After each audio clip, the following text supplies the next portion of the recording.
Hello ladies and gentlemen, welcome back to the channel, welcome back to the 5 Things I Love and Hate series, and in this one we're going to be talking about the 5 things that I've loved about this Toyota BZ4X. Surprisingly, not many things I've actually loved about this one, but we are going to get into some of the things that I have liked and I have enjoyed while using this vehicle over the last few days. One of my first electric cars that I've been able to have for a longer period of time, and really get to know how it is to live with this one, what it's like to use on a day-to-day, and just what an electric car is like compared to your classic combustion engine. So we're going to get into this one. I'm going to tell you some of the things that I've liked about it, some of the things that I've loved about it, and I'll give you a little example of how it might be if you want to get this as a daily for yourself. Not your usual place to start in this one. We're actually going to start with the boot of the BZ4X. Not sure why it always gives you that little beep whenever you start it off, but coming into the boot, it's not the biggest of boots by any means. It's actually smaller than some of the boots you get on electric cars and normal combustion engines. But the thing that I do like, see this parcel shelf here? Usually when you have a parcel shelf, you think, where the hell am I sticking that if you have to take it out for whatever reason? Usually you have to chuck it into the back seats on the floor if you're looking to store something longer or whatever. Or you think, right, I'm storing something long, I'm storing something large, that can't be there anymore because the seats need to come down, or it needs to fill the whole of the boot space. That needs to come out and go in the back, or it needs to come out and go in your garage or your house. In this one, you actually have, if I can lift all this up, you actually have a compartment, as you can see there, where your parcel shelf, oh, there's the dash cam. You actually have the bit there where that actually clips in, and you can see your parcel shelf comes off and just goes nicely and slots into those aspects there. So it goes straight under the load lip, and you would never realise that. A lot of modern cars these days don't have that feature, and that's actually something that I really like. As someone who has 2 dogs, I've moved house quite frequently. I store a lot of things in the car. I go on a lot of trips away with my partner and friends and little brother. We use a lot of boot space. Sometimes, especially, for example, when I've had the Range Rover, when I've had the Audi, the boot isn't big enough for what you want to store. Even just like food shopping and furniture, if you've went out and you've bought quite a bit, sometimes that parcel shelf just needs to come off, because when you close the electrically assisted tailgate, as it closes, it doesn't quite like it, and you need to push things further back, which obviously this would restrict. You have nowhere, just like I say, to put that parcel shelf. So with this one, you got that built-in storage there to keep it in the car, not worry about it. It's absolutely perfect, that, I think, and that's the first thing that I love about this B7-4X. Coming inside the car then, for the second thing that I've loved about this one, is actually going to be the layout of the center console. I didn't think I would like how it's laid out in terms of your buttons here and your touch screen and a bit more buttons on here, but it actually works really well. 2 reasons, I think. One, this screen is absolutely quality. You get this screen, which the infotainment on this one is absolutely perfect, to be honest. This is so responsive, it's ridiculous. It has no lag, no issues whatsoever, does exactly what you want it to do. The infotainment on this one is really, really solid. I haven't set everything up, but it's just smooth, it's crisp. The quality on it is absolutely beautiful.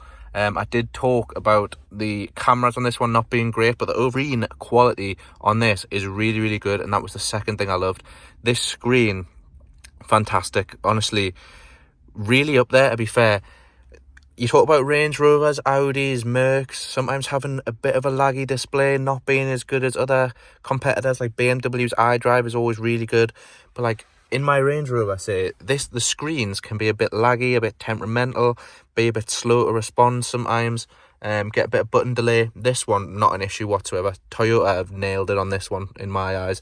I think this big screen, the size of it, obviously this is the bigger screen. This is a 13.2 inch, if I'm not wrong, which you'd get in the, obviously, the second and higher specs. Anything that's base spec, you get a 9-inch screen, so that might not be as good. But the 13-inch screen in this one is spot on. And like I said, staying on the center console, and the third thing that I love on this one is actually just how it looks. It does give you almost like not fully spaceship vibes, but you do sit in like quite a nice cockpit here, to be fair. Get the center console, which is really bulky and thick. It's good build quality as well. Like you're not touching any of this and thinking that's cheap and flimsy and falling apart. But the bits I really like about this, which are different to other vehicles, so you can slide. I do think it would be quite nice to have a cover there if you did want to just store things on here, but you didn't want them stored in the cup holder. So I think that could be improved, but I'm sure you could potentially. I mean, this car might have had one. It might be like Range Rover, where sometimes you get it, sometimes you don't. If you could block off that and cover that and just store things on there, that would be perfect. But either way, that slides forward and makes that a bit smaller and gives you a nicer area to lean on. And this is the problem I might have had, though, is this is a bit fingerprinty because it's piano black. But say you just sat with your hand there, driving, that's a lovely centre console sort of aspect. But the main feature of the centre console that I really like is this bit. I haven't seen anyone really put a wireless charger that can also be covered. A lot of wireless chargers in most vehicles, like my Audi, the Ford Mach-E, the new Range Rovers. Put your phone in there, and then once it's in there, you can just see it, and it bangs around sometimes. This one doesn't actually have a rubber tray base, but you can cover that up. You put your phone in there, it's wireless charging, and the distraction of your phone completely goes away by doing that. And I just think that's a really, really solid feature. These buttons, obviously, that you've got on the front here are in a really good area. You're not reaching over too far to touch these. Like in some vehicles, when you're touching the screen, it seems really far away, but this is almost perfect for the passenger and the driver to touch all of these buttons. To like, I can reach everything like so easily. It's not a problem whatsoever. Eco mode's really easy to get to. Like everything, I'm not a stretch. I'm just literally hand in a comfortable position, touching everything. So the layout of this center console and the way they've done it, I think is absolutely spot on in this one. I can't fault it whatsoever. The whole center console, this infotainment system, two things that really, really spot on this one. The fourth thing that I've loved about this car then is actually going to be its space inside the car. Jumping into the back here, loads and loads and loads of room in here. You can easily carry 3 people in the back of here. But let's turn the camera there. You've got this middle seat, which you can use as a middle seat if you wish. If not, bang that down. You got your classic 2 cup holders and another storage slot here. In terms of space in this one, you do have a lot of room. I can really stretch my legs out in this one and be absolutely nowhere near that front passenger seat. Or again, if I was sitting behind the driver, because they're in pretty much the same position, you have so much room to spread your legs, to sit in a really nice area, to be honest. The headrests are comfortable. The leather in here is decent. The build quality as a whole in this car is pretty spot on, to be honest. But sitting in here is actually a very nice place to be, which I was surprised at and was not expecting whatsoever. You've got this long sliding armrest up here, which again, if I would change anything, it looks nice in piano black, but as people are going to lean on this and sit with the hands on here and, you know, fiddle on in a long journey, this is going to get, as you can already see, it's going to get covered in marks. Again, around the door handle might get covered as people are looking for the handle. But in terms of your space, perfect for space. It's a SUV that really sort of shrinks in on itself. It's almost like being in a TARDIS, to be honest. It doesn't look that big from the outside, and it's not difficult to drive, it's not difficult to park. It fits into spaces perfectly fine. It doesn't seem too wide, it doesn't seem too long. It's a bit of an awkward shape in terms of the dimensions. Obviously, it's quite a sharp, jagged-edged car. Get what I mean by that? Because it's not curved, it's not rounded. It is quite almost futuristic in its outside styling. But in here, it's deceivingly big. You've got plenty of room. It's comfortable. You don't have a lip in the middle there. You don't have the tunnel in the middle. So you can sit. Obviously, I'm sat in the middle there. I could sit comfortably with my feet in the middle if I wanted to. That is still a comfortable position. My legs don't feel trapped. There's a load of knee room. If you had someone else either side of you, I don't think you're struggling whatsoever.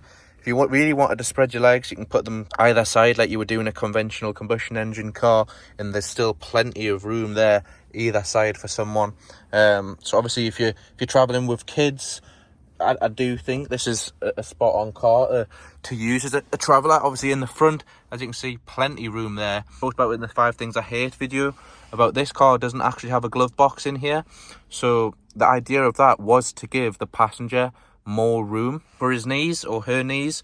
And because of that, this seat can go further forward. So if you were to be sat behind the passenger, the extra room that having no glove box has created lets this seat go even further forward than before. If you were here, God, you could almost be lying down. You'll not be able to touch the front seats.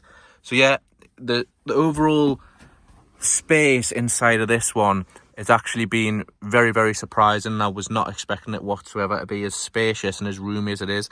Even the driver's sort of cockpit, you do feel like you have a lot of space. You're very open, you're not cramped in.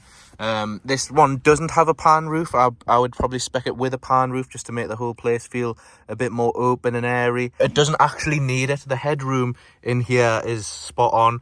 You've got a good sort of few inches between your head and the ceiling, so you don't really feel trapped in.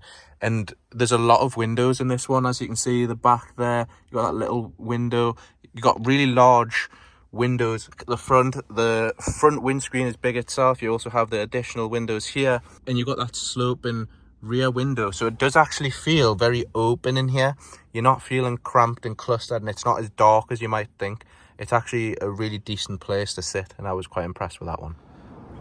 The 5th and final thing that I've loved about this Toyota, then, being all electric, sometimes the suspension on electric cars can be a bit naff, but with this one it's actually been spot on. Going over bumps, going over rugged terrain. I was driving over gravel yesterday and on country roads where it's very bad for potholes, to be honest. This was not affected at all by that. I think it rode every bump really well. I wasn't even changing like the sort of drive modes or anything either. It does have an X mode, which is built by Subaru. Subaru is part owned by Toyota, or the other way around, don't quote us on that one. So the X mode on this one has been developed by Subaru, which are spot on for the sort of rally driving and being off-road and the capabilities they have. And you can really tell suspension on this one's nice and soft. You don't feel all the bumps, you don't feel the rigid parts of the road. You're not bouncing around like you do in some other electric vehicles. I've drove a few other electric vehicles recently and the suspension on them have been pretty poor, whereas the ride quality on this one has been completely fine. As you can see, this is on 18s, so that might be a massive help. That is a very chunky tyre opposed to the alloy, so that might have been a big boost. But I have to say, the ride on this one has been really, really nice, to be fair. It also has very good sort of, I know it's electric, so it is going to be quiet, it's going to be pretty silent in terms of the driving, but this one was actually a very, very quiet drive. That you don't get a lot of wind noise, you don't get a lot of tyre noise either, to be honest. For something so big, it seemed really, really quiet driving this one, and I was pretty impressed as a whole, to be fair. So yeah, as a whole, ride quality and sort of drive and comfort on this one were really spot on.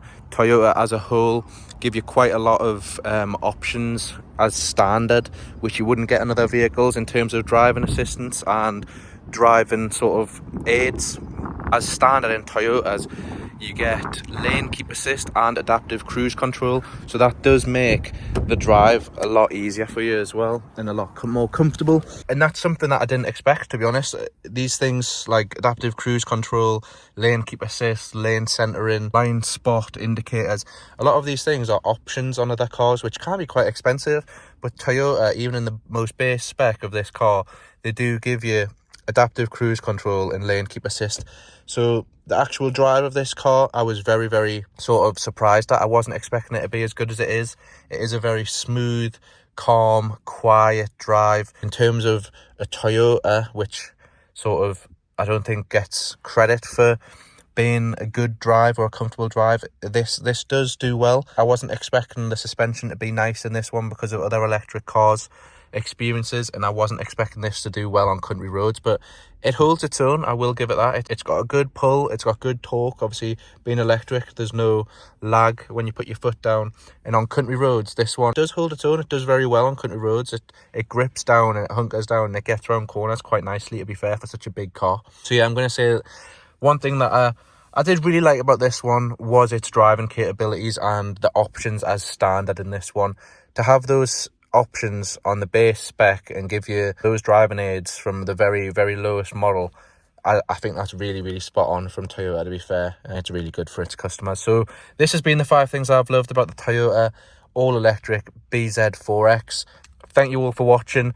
Go catch the 5 things I've hated about this one, because surprisingly there's more things I hated about this one than loved. But I'm not going to knock it any further. Has been the things I've loved, and I do think this is the right car for some people. Maybe not the right car for me in my sort of age group, but there is a group out there that this car is for, and some people will absolutely love this car. So give it a go, give it a test drive, see what it's like for you in your daily living. And yeah, that has been this video. I've been OLT and thank you all for watching. Please drop a comment, like, subscribe, and I'll hopefully catch you all in another one. Cheers.